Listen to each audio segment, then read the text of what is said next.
এই সুযোগ, আজকে একবার নির্মলাকে ফোন করি, ওকে বললে ডিলটা আসল জায়গায় পড়বে।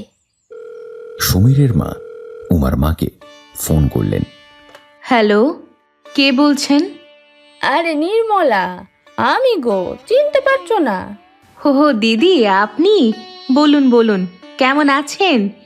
এতদিন বাদে ফোন করলেন, সবকিছু ঠিকঠাক আছে তো?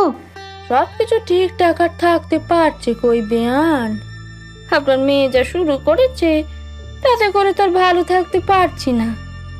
সংসারের মধ্যে একটা সমস্যা শুরু হয়েছে। কেন, কি হয়েছে? আমার মেয়েকে তো যতদূর চিনি, সে আপনাদেরকে যথেষ্ট শ্রদ্ধা করে, আপনাদের জন্য কত ভাবে। আমিও তো সেটাই ভাবতাম বেয়ান, কিন্তু এখন দেখছি একেবারেই উল্টো। কেন দিদি, হঠাৎ এমন কথা বলছেন কেন? এই দেখুন না, আপনার মেয়ে উমা, মানে আমার বৌমা, প্রতি মাসের মাইনের কিছুটা অংশ শুনেছি আপনাদের হাতে গিয়ে তুলে দেয়, আর যেটুকু যা থাকে সেটা নিজের ভবিষ্যতের জন্য জমায়। ফলে বাড়িতে যদি কোনো জিনিসপত্র কিনবার প্রয়োজন পড়ে, এটা কিনতেই পারি না। হঠাৎ এমন ভাবে বলছেন কেন আপনি দিদি?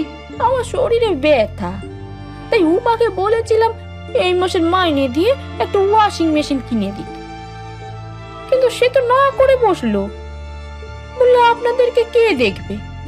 ব্যাস, আর কি,